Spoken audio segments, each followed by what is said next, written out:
Hello, welcome to the very first edition of the Pace Report of 2024. I'm Brian Pace, the host of the Pace Report, reporting live here at the jazz corner of the world, Birdland, here in New York City.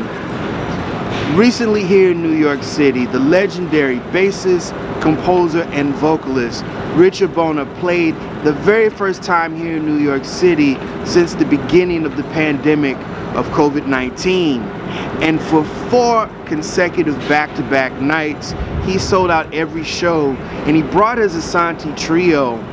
Now, over the last 3 decades, Mr. Bona has been a bona fide musician and vocalist in his own right, but he's also recorded and toured with the likes of the legendary Harry Belafonte, Joe Zawinul, Pat Metheny, and the great Herbie Hancock. Tonight here on the Pace Report, you're going to see highlights of his performance, the first that he's played since COVID-19 here in New York City.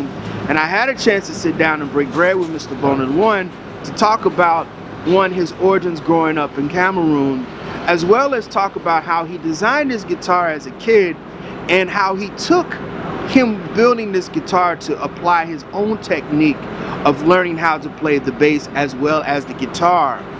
Also, we sit down and we talk and reflect on the great Fela Kuti, who he had an opportunity to perform with when he was a young kid, as well as we sit down and reflect on the life of the great Harry Belafonte.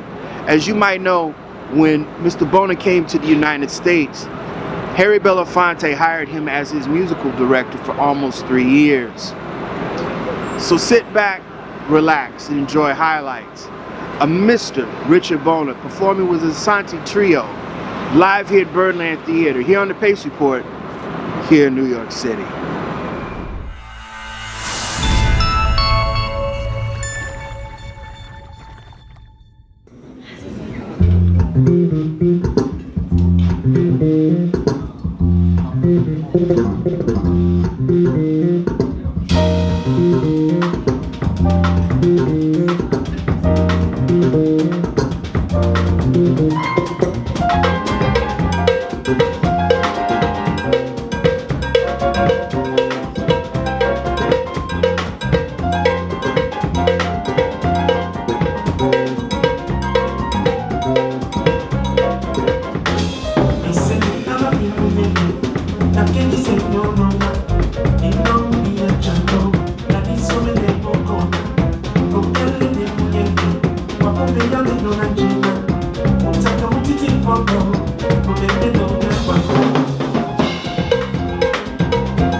That's where I was born. I wasn't born in the city, so I grew up in the village. So I just happened to play traditional, real traditional music, and doing some ceremonies and all this stuff. That's what my grandfather did. That's what my mother did. That's what my folks did. All my family members. So when you mention folk music, I started to listen to folk music when I went to the city. When I was 14 years old, I started to hear Fela from Nigeria. I started to hear some of the music coming from Cuba, because Fidel used to kind of just export a lot of music from Cuba and those African countries, and they were all in all those local radios.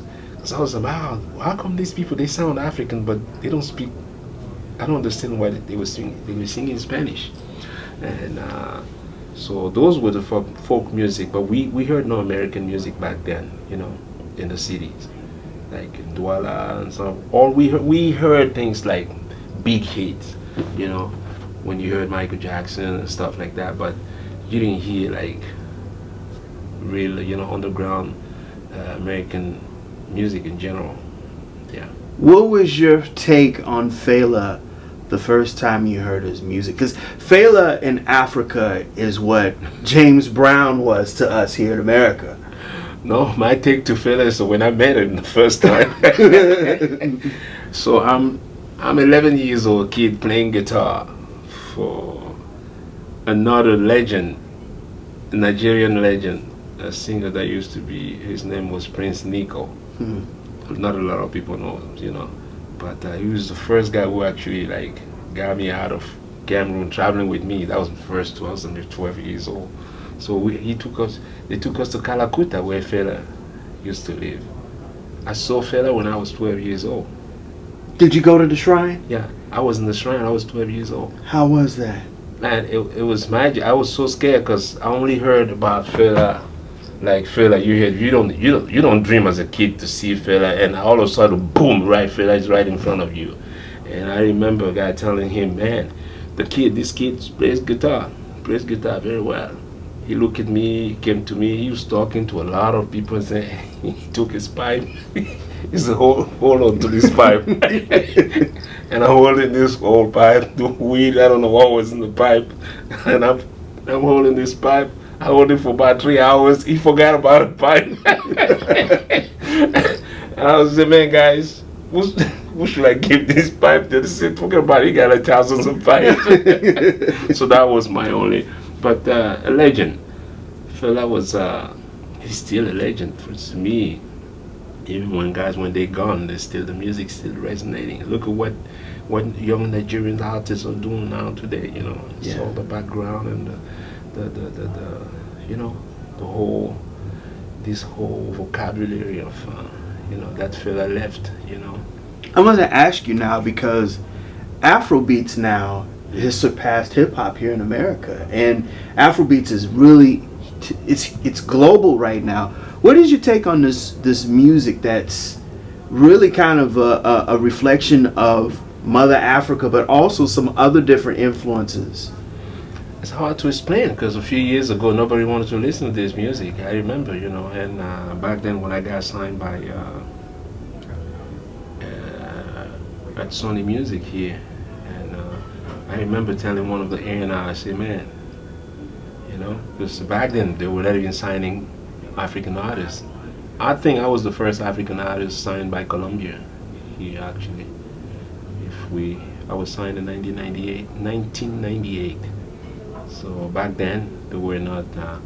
And in a discussion, I remember telling the guy, I say, man, careful, man.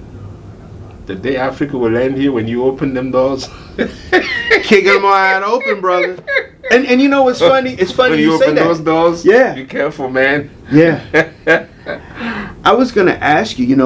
Columbia, your first record was produced by Jeff Levinson and Brantford myself. Yeah, back then Brantford was I was miffed by Michael Brecker. He's one of my favorites. Still is one of, God rest his soul. Michael's spirit with jazz really kind of came from Train, and He played on a lot of popular commercial music as Yeah. well as he was an established saxophonist like his brother. What were some of the things that you, now looking back at Mr. Brecker's legacy, what are some things that he imparted on you as a musician? So much. You have no idea. I remember Mike was one of the first musicians that saw me in Paris and told me, hey man, you should move to New York. I was like, huh? And I remember when I came to New York, and I was doing a showcase at the World Club downtown in close to University, NYU. Joe's Pub. No, on this side, on the west side. Oh my God, I forgot the name. Right at the NYU, there used to be a club there. White building. I know what you're I talking forgot. Yeah. Right in that block. So he came there and said, man, I heard you, they want to sign you up in Columbia. Is it true? I said, yeah. He said, man, let me know, man.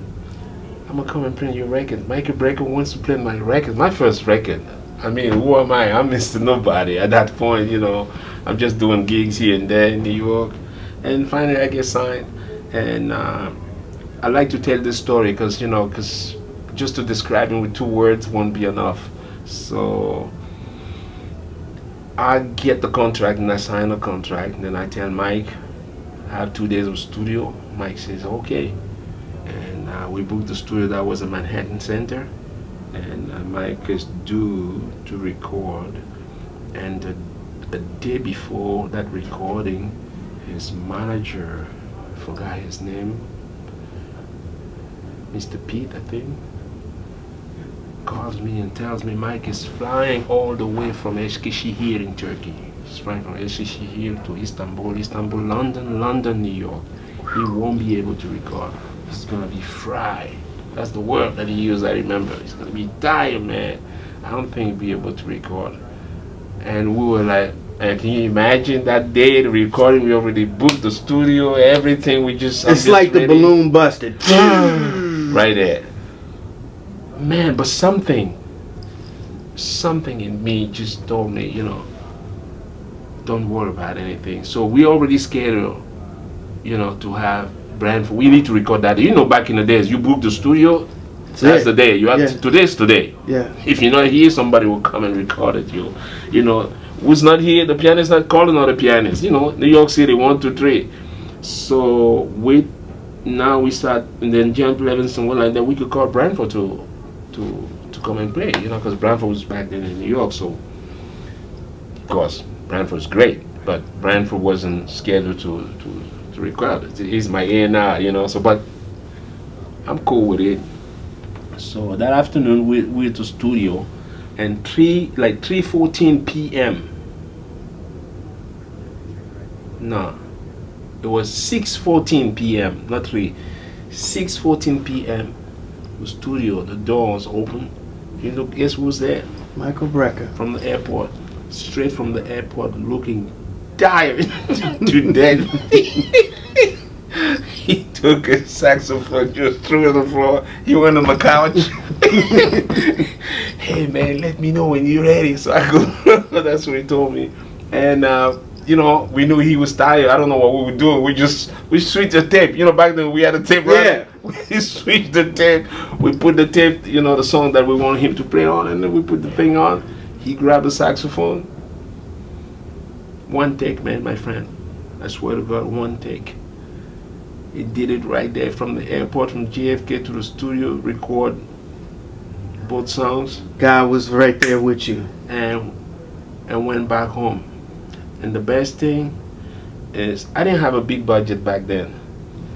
So I cut the check. We send the check to, my manager, we send the check to Mike Brecker. 4 days later, the check comes back. My man, he returned me the check. And I'm like, he said, no, man, no, not you. I swear to God, Mike didn't want to get paid on my record. That alone right there, man, my favorite musician. Just to do that, that alone taught me a big lesson. You know. You know, he left the world with a lot of music, and he recorded his solo career in a very short time. Yeah. Because it was the going out towards the 80s when he started his solo career, and he just, to me, looking back at all the body work that he did, his presence was felt every time you heard it. Whether it was those pop records to those, you felt it. Man, unique voice, unique everything, and so gentle, man. And man, the last tour that he was supposed to do, the last tour was with the Steps Ahead. Yeah. When he canceled 2 weeks before, we were scheduled to go to Europe with him and stuff. And Bill Evans replaced him on that tour. You know, that was another one when he canceled and spoke to him. He said, "Man, the doctor was like, can't travel. Can't do it."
Your homeland, you made instruments, and understanding crafting your own instruments, you didn't even know how to play bass until late in the game. How did creating and making instruments help you to interpret your vision when you play the bass or even the guitar? You know, we're born with abilities, and life gives us that capacity in transcending our mind when you have a desire. You know, I was just that kid that had amazing desire. Anything I saw, nothing was impossible to me when I was a kid. I thought everything was possible to me, to the point where I broke my back one time because I thought I could jump from a coconut tree. Pretending I'm a parachutist trying with an umbrella. But I thought I could do it. You tried? Yeah, I tried. We saw the parachutists, the army training, and I was 7 years old. I told all my friends, man, I could do that. They're like, what? I said, man, I could do that. If you give me an umbrella, I could do what we're seeing in the sky. Somebody brought an umbrella. I climbed on a coconut thinking I could do that.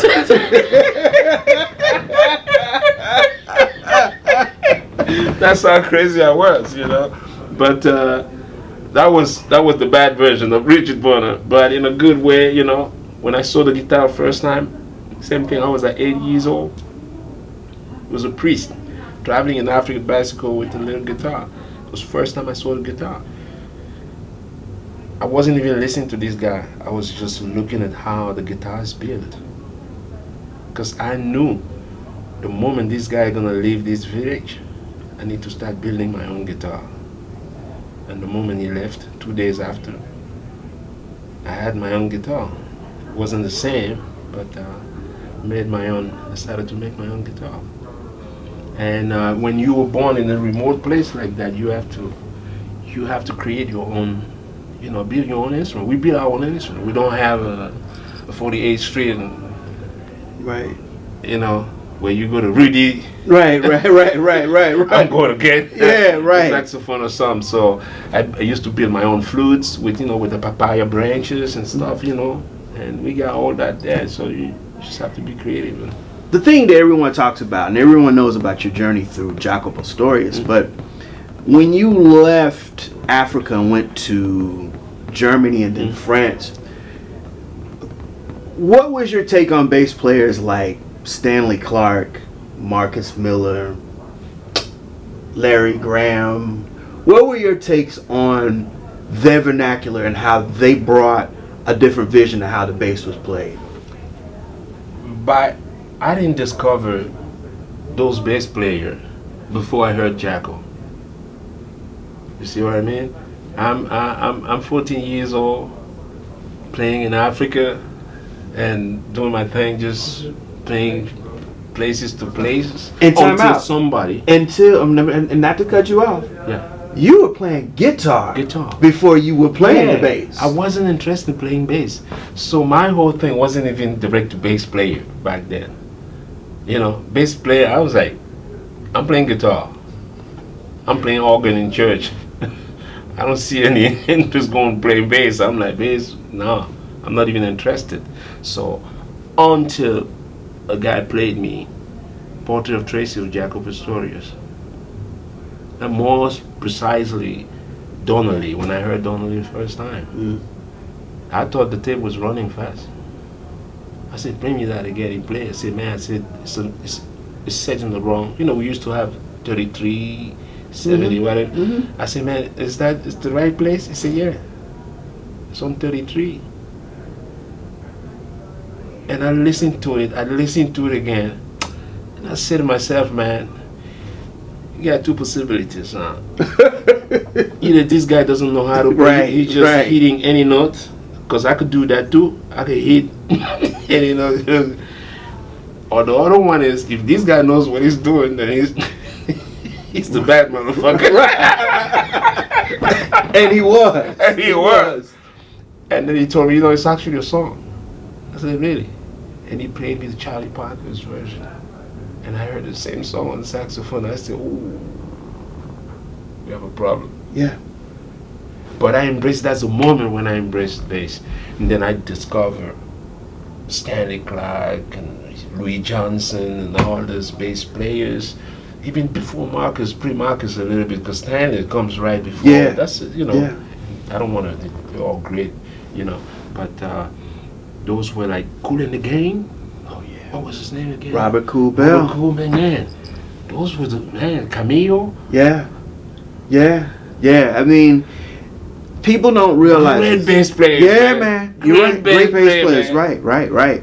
And the thing about bass, and we have to talk about this too. The 50s, blues, rock and roll, and then R&B became soul. The musician, the guitar became the forefront of what the artist was singing.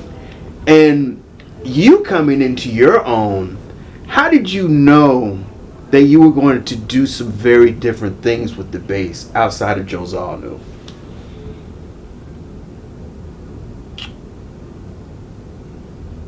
I knew because at some point when I started I was just copycatting and copying what Jacko was doing. When you're a kid, once I did that, and then everybody started to point like, oh, that's the Jacko clone. How do you call it? Not Yeah, clone. Yeah, those are all those in France. I remember.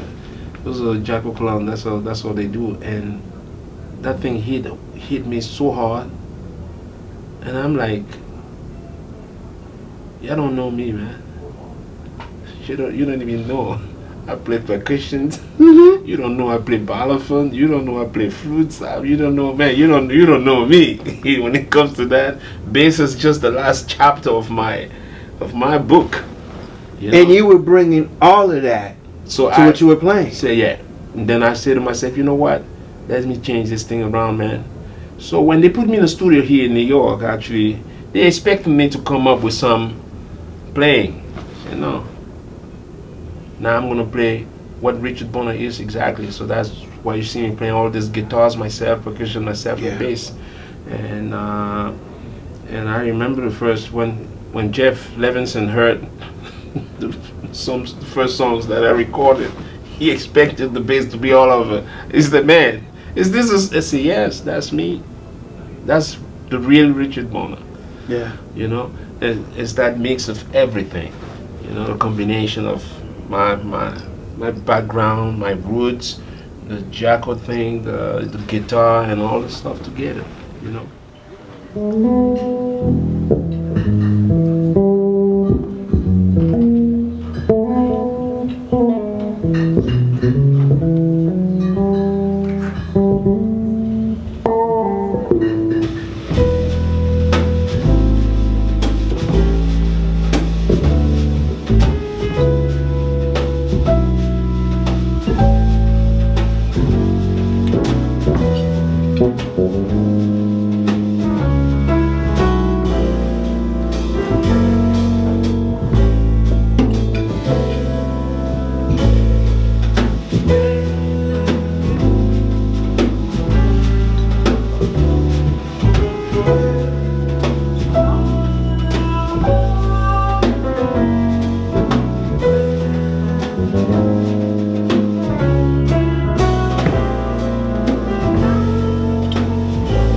What do you tell musicians up and coming about finding their voice? Because that's hard.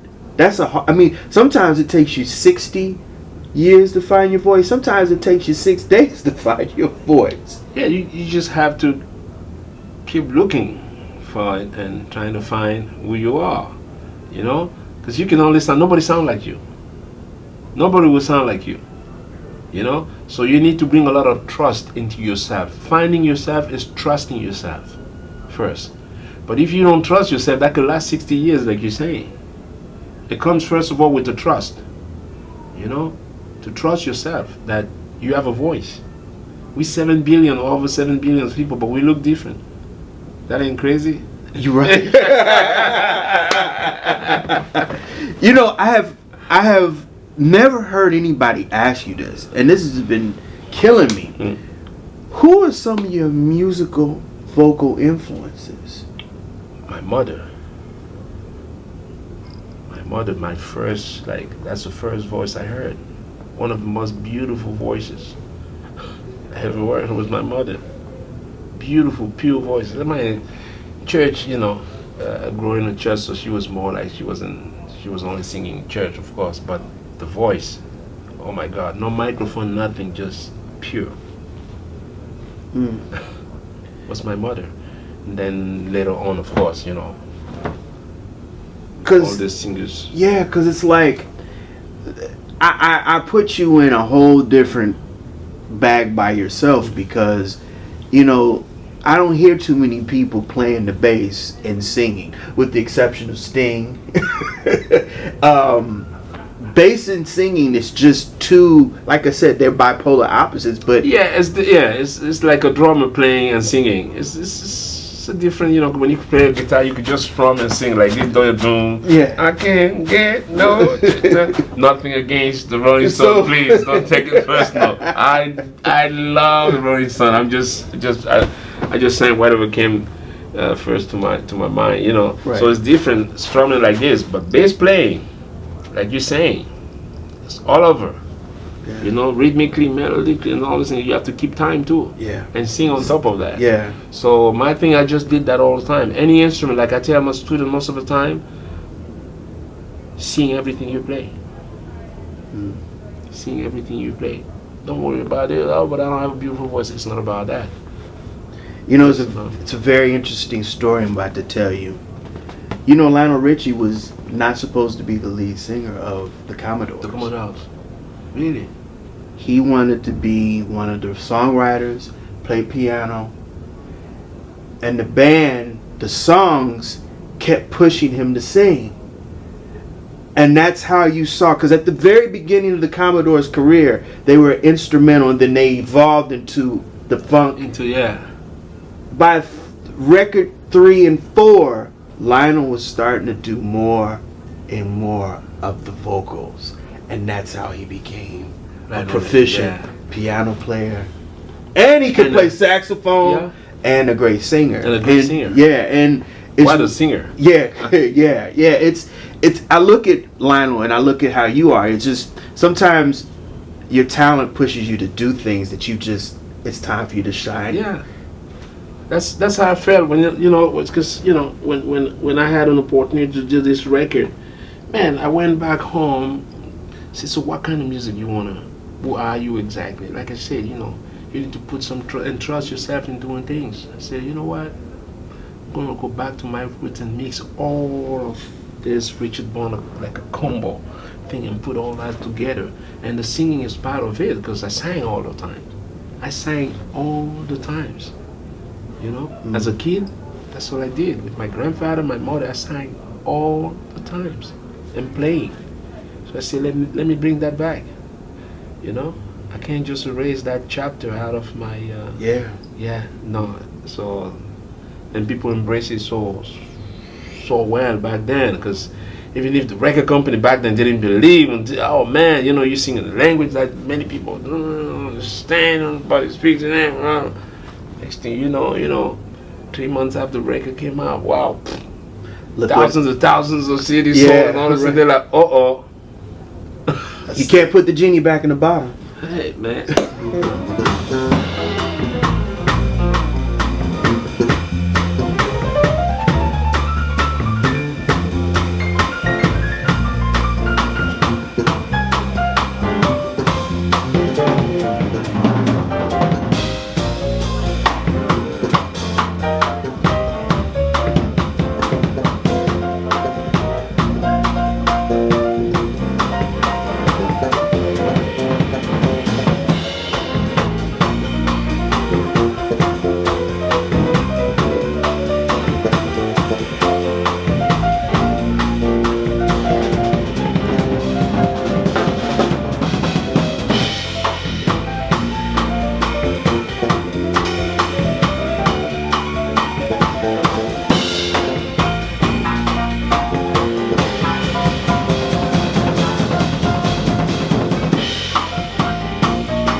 Richard, how has the world been that Harry Belafonte has left us?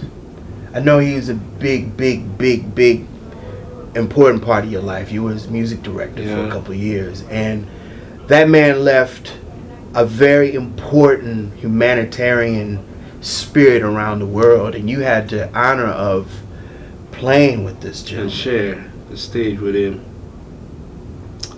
Man, God bless Harry Belafonte, man. This is the man who saw the magic in me the first time. True magic, he saw it. Because it's hard when you're a kid, you meet the greats, Joe Zawano.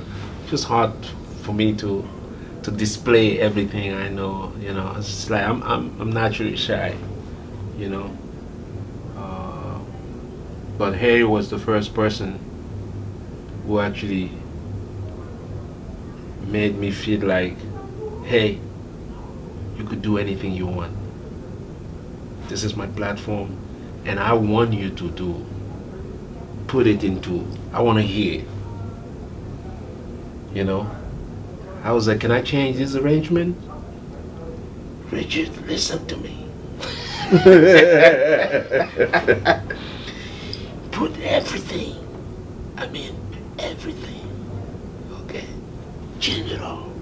I will adapt. Don't tell me that. I went on and changed everything. And that man was so good to me. When I moved here, I lived in, like the band member used to say, hey, your dad is here. You know? Harry was like my American dad. Really. I love to tell stories because it's hard to describe this man.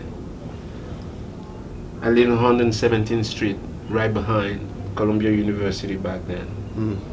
Wasn't a very good neighborhood back then, but that's all I can afford back then.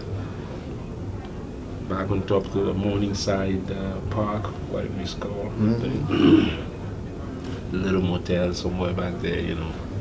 It wasn't even like a regular apartment, so I used to pay every week or something. And I started working with Harry. And he was going uptown to see Senator Rangel. Back then he told me. He said, Richard, you live in Harlem, right? I said, yes, Mr. B. He said, okay, I could drop you. And I was like, no, it's okay. Done. I don't want him to see where I live. The place was so messed up. I didn't want him to see where I live, so he insisted so much. And I told him, no, hey, I have other things to do. He said, but you going to Harlem? I said, yeah, I'm going to Harlem, but it's okay, you know. He's my boss, you know. I'm already happy doing this. I'm just grateful I'm doing this. I'm happy. You know, you don't have to get this limousine there. And I was like, man, I would feel bad sitting in this beautiful car. Let me go to Subway, do my regular thing. And Norman Riley was his stage manager. I went to the bathroom, I went to pee. I went to pee. I came back, my bass was already in Harry's car. Norman took the bass, the driver was there. I said, Norman, where's my bass? Oh, Mr. B asked me to put the bass in the limousine. So now I'm stuck. Well, I'm like, okay, am I gonna tell him no now? The bass is so I'm in the limousine, you know, like a VIP driving to Harlem. We're going, and I try to trick him. You know, I'm like, you know what, Harry, I need to buy some groceries, so just drop me around the corner. No, I'm gonna drop you in front of your house. Okay, I'm like, man, you know what, I can't argue with the boss. I turned around one way, they came to drop me right in front of my house. And he went like, you live here? I said, yes, sir. You You wanted to see where I live, right? God damn it. This is where I fucking live, yeah. I try to trick you and see, yeah, I live here, yeah. He got out of a car, he's looking and saying, oh, wow. That building was messed up, I gotta tell you. So I went back to my building. I was on the 5th floor. No elevator, I got up there. I opened the window, he was still out looking at the building. He said, what? Then he left. 2 days after, Mr. Melvin, I remember the name, calls me, a real estate guy. He said, I'm calling on behalf of Mr. Bonafide. You need to come to the office. I went to his office. It's a real estate, agent, whatever. He brought this office right on 72nd Street. And he said, yeah, I got this apartment that I want you to see. Oh no, he took me where? To Central Park West. To Central Park. I mean, I'm just lost. I'm like, what are they trying to do? I don't understand. First of all, my English back then wasn't on point, so stuff that I understood sometimes, instead of asking, I don't ask. I'm like, okay, so I got there. Harry wanted to buy an apartment to me. I didn't know. I saw the apartment, shit. I mean, even the doorman dressed better than me in the building.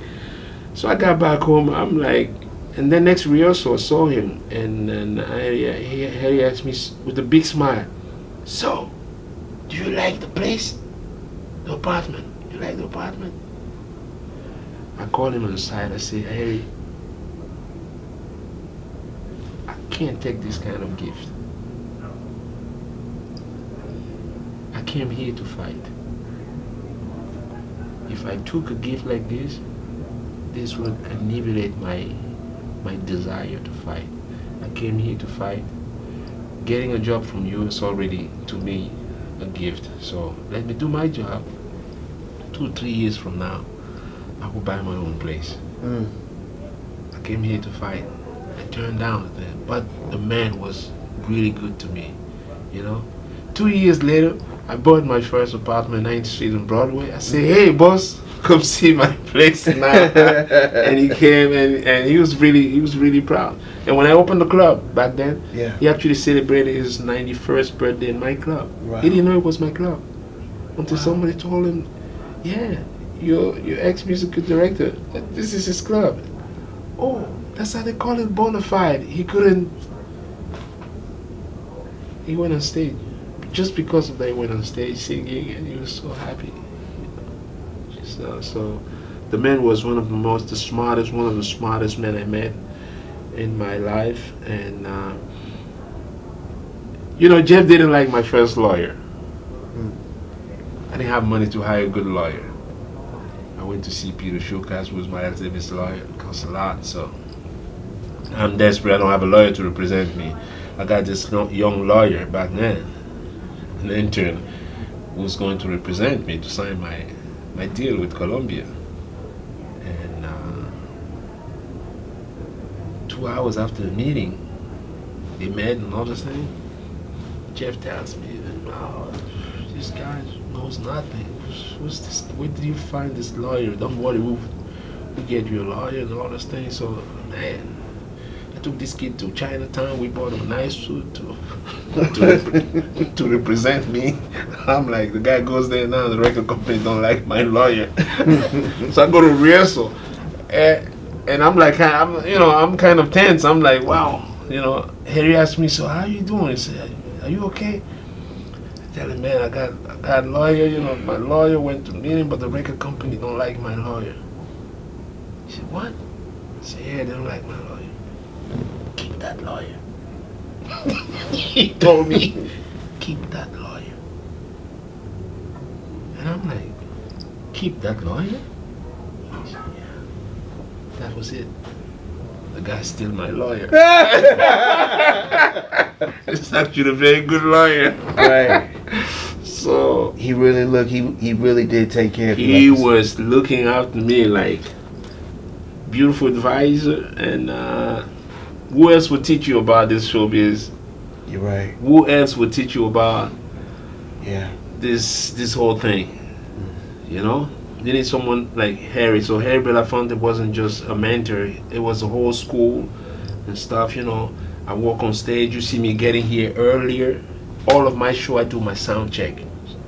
Oh, I never miss one sound check. I never seen Harry Belafonte missing a sound check. He was on each sound check. Perfectionist. Never miss one sound check. And I remember my first show in Inglewood, New Jersey. Doing a show, he came to me as a musical director. So, boss, are you ready? And I said, yeah. You're asking me, man. I was born ready. He said, no, you're not. And I'm like, what? He said, look, your cables. It's dirty. I used to, bebop, put the cable, just, no. Now look at my stage, everything is clean. Yeah. Neat. That's Harry Belafonte. He's not a bass player. He's not a pianist. Perfectionist. That's another level, So I learned a lot from him.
Richard Bona, what does Black American music mean to you?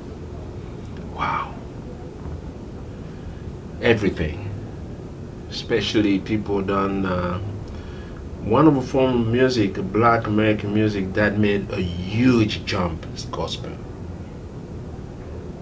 Gospel music made a tremendous jump. But we don't notice that because it's not a mainstream kind of music. It's not a music that we play, I lived in black neighborhoods here, Harlem, Brooklyn. When Brooklyn was... Brooklyn. Pre-gentrification. Yeah, exactly. I lived in Brooklyn when Brooklyn was Brooklyn, 95, 96, Brooklyn was, predominantly very black, so,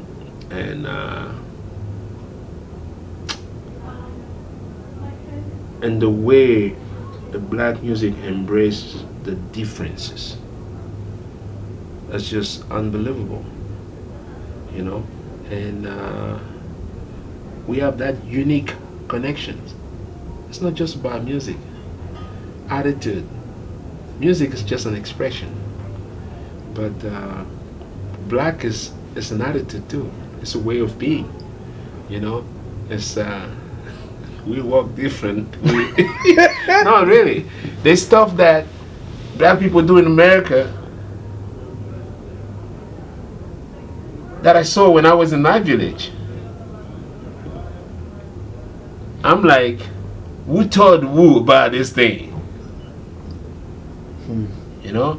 My grandfather told me one day the two things that are difficult to change: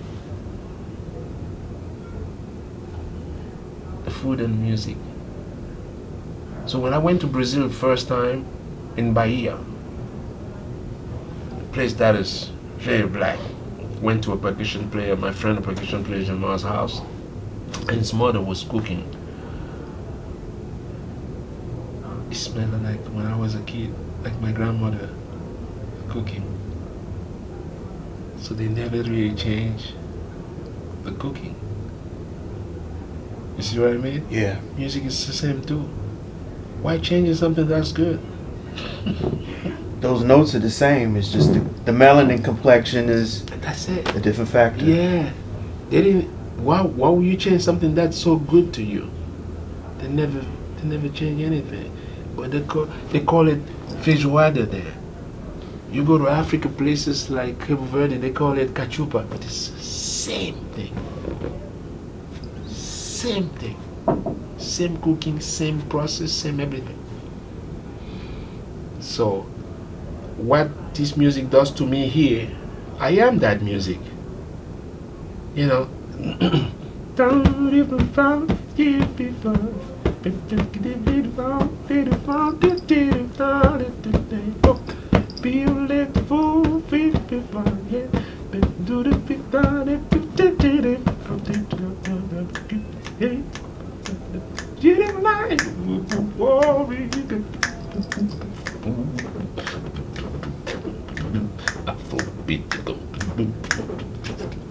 Same music. Same music. Thank you, brother. Thank you very much. Thank Much you. love. You too. That'll do it again for another edition of the Pace Report. I'm Brian Pace, reporting live here at the Jazz Corner of the World, Birdland here in New York City. I'd like to personally thank the incomparable Richard Bona for his time. For more information on his 2024 tour and his upcoming CD, please visit him online at www.richard-bona.com and also follow him on Instagram, Twitter, and Facebook.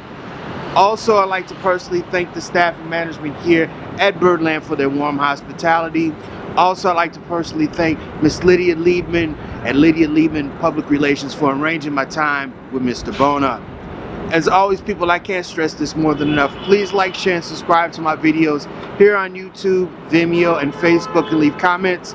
And follow me on Instagram, Twitter, and Facebook.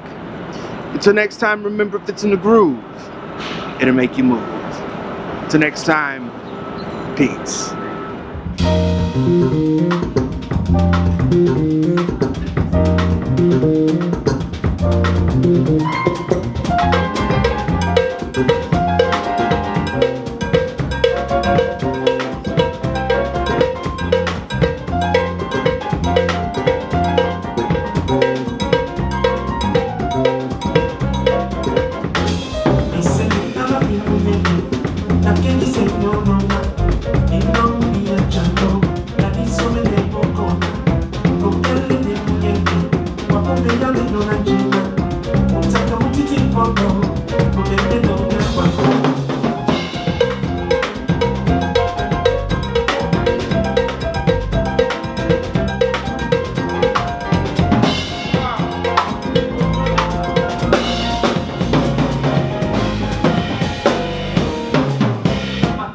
Mama, take it.